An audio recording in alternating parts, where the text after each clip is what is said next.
ব্ৰহ্মপুত্ৰৰ সোৱণশিৰি জলপৃষ্ঠ কিছু হ্ৰাস পাইছে যদিও কিন্তু মাজুলীৰ যি বানাক্ৰান্ত সেই বানাক্ৰান্তসকলৰ দুৰ্যোগ এতিয়াও আঁতৰা নাই। তেওঁলোকৰ যি বাসগৃহ সেই বাসগৃহসমূহ আচলতে ব্ৰহ্মপুত্ৰৰ বলিয়া বানে টচ নচ কৰি গৈছে।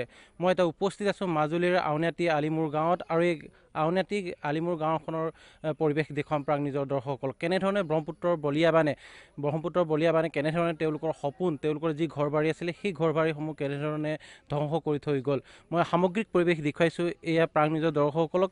বানে কেনেধৰণে এই অঞ্চলটোত কেনেধৰণে আচলতে টচ নচ কৰি গৈছে, এফালৰ পৰা আচলতে ধ্বংসলীলা চলাই গ'ল। ফলত তেওঁলোকৰ যি বানাক্ৰান্তসকলৰ ঘৰ বাৰী আছিলে সেই ঘৰ বাৰীসমূহ এতিয়া এনেধৰণেই ভাঙি ছিঙি গৈছে। তেওঁলোকে মাথাউৰিত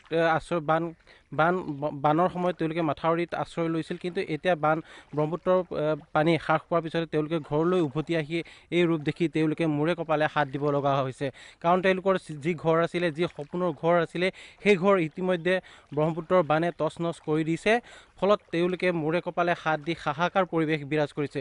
এয়া মই এটা পৰিয়াল দেখুৱাইছোঁ। এই পৰিয়ালটো তেওঁলোকৰ যি ঘৰ আছিলে সেই ঘৰটো যোৱা বানে তেওঁলোকৰ যি ঘৰ আছিলে সেই ঘৰটো সম্পূৰ্ণ আচলতে উটুৱাই লৈ গৈছে। তেওঁলোকৰ যি সা সম্পত্তি আছিলে সকলোখিনি আচলতে বানত উটি গুচি যায়। ফলত এতিয়া হাহাকাৰ পৰিৱেশে দেখুৱাইছোঁ। এয়া মই দেখুৱাইছোঁ প্ৰাক নিজৰ দৰ্শকসকলক। এই পৰিয়ালটোৰ আচলতে যি সম্পত্তি আছিলে এয়া হৈছে এখন চাইকেল আছিলে তেওঁলোকৰ, কিন্তু সেই সময়ত বানৰ যি ৰুদ্ৰমূৰ্তি ধাৰণ কৰিলে তেওঁলোকে এই চাইকেলটো আচলতে উঠাব নোৱাৰিলে। ফলত এনেধৰণে তেওঁলোকৰ যি ঘৰ আছিলে ঘৰৰ সকলো সা সম্পত্তি বানত উটুৱাই লৈ গ'ল।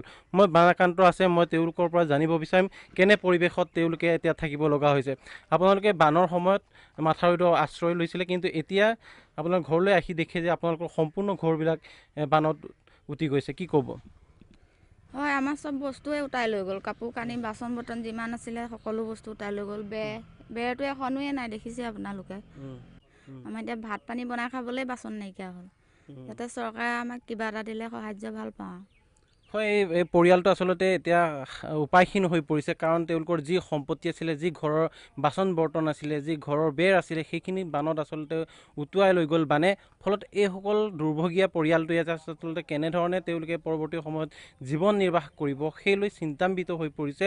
তেওঁলোকে হাহাকাৰ পৰিৱেশে বিৰাজ কৰিছে তেওঁলোকৰ মাজত। মই আৰু বানাক্ৰান্ত আছে, মই জানিব বিচাৰিম কেনেকুৱা পৰিৱেশ এতিয়া। বান গুচি গ'ল, এতিয়া ব্ৰহ্মপুত্ৰ কমি গৈছে পানী, এতিয়া আপোনালোকৰ ঘৰ দুৱাৰ এতিয়া বানে উটুৱাই নিছে, কি ক'ব? হয়, মই এই বেৰ বনাইছিলোঁ, বেৰ গুচি গ'ল পানীত। মানে কাঁহী বাতি চাহি বাতি চব বস্তু গুচি গ'ল। চৰকাৰ পিনৰ পৰা সাহাৰ্য পালে ভাল পাওঁ। অকণ ছোৱালীজনীও আছে তাৰ লগতে। চৰকাৰ পিনৰ পৰা যদি অলপ সহায় কৰে মই ভাল পাওঁ। কেনেকুৱা পৰিৱেশ এতিয়া আপোনালোকৰ ঘৰখনত? পৰিৱেশ এতিয়া থাকিবলৈ একোৱেই নাই, খাবলৈ আপোনাৰ বাচন পাতি নাইকিয়া ভালকৈ। এতিয়া যেন তেনে আছোঁ আৰু খাই মেলি। অলপ যদি চৰকাৰ পিনৰ পৰা সাহাৰ্য দিয়ে ভাল পাম আৰু। মই দেখুৱাইছোঁ আৰু পৰিৱেশ আচলতে সম্পূৰ্ণ ঘৰটো তেওঁলোকৰ যি সপোনৰ ঘৰ আছিলে, ঘৰৰ সম্পূৰ্ণ টিং পাতৰ পৰ্যন্ত তেওঁলোকৰ বেৰ চেৰ সকলো আচলতে বানে উটুৱাই নিলে।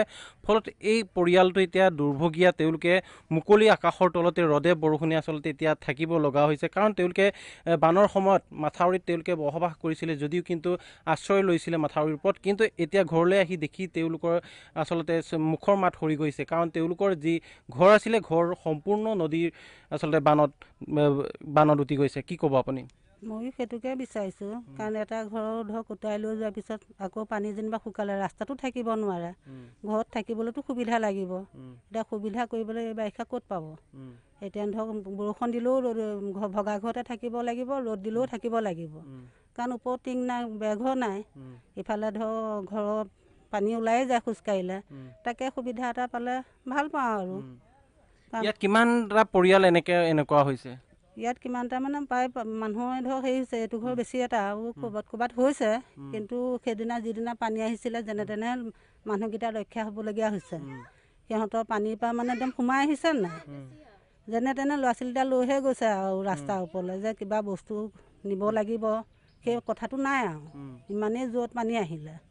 তাৰপৰা এতিয়া যেনে তেনে টিঙৰ চালি অকণমান দি, তাকো চালিকণত মাথাউৰিৰ ওপৰত আছে যদিও বৰষুণ পৰে, শুবলৈও শান্তি নাই, খাবলৈও নাই। এতিয়া পানী শুকালে ঘৰলৈ আহিছে, ঘৰত একোৱেই নাই। তাকে কি কৰে আৰু চৰকাৰীয়ে যদি দুখীয়া পৰিয়ালটোক সহায় কৰে আমি ভাল পাম অকণমান। চৰকাৰে কিবা ব্যৱস্থা লৈছেনে এইবিলাকত? এতিয়ালৈকে নাই কৰা। আগতো তেনেকৈ পানী বাৰিষা আহিছিলে, কিন্তু একো সুবিধা নিদিলে। একো মানে সুবিধা মানে অনন্তই লেট্ৰিন এটাও পাই পোৱা নাই চৰকাৰৰ ফালৰ পৰা।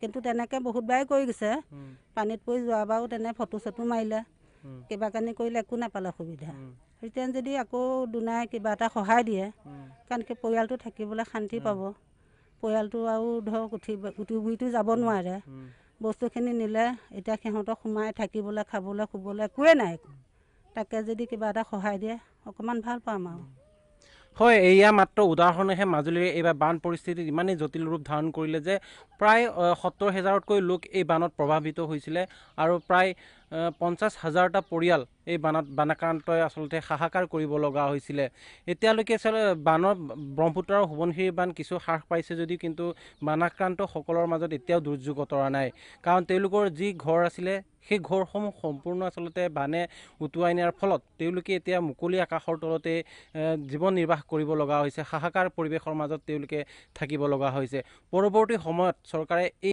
বানাক্ৰান্তত দুৰ্যোগ হোৱা এই লোকসকলক কেনেধৰণৰ ব্যৱস্থা গ্ৰহণ কৰিব পৰৱৰ্তী সময়ত সেয়া লক্ষণীয় বিষয় হৈ পৰিব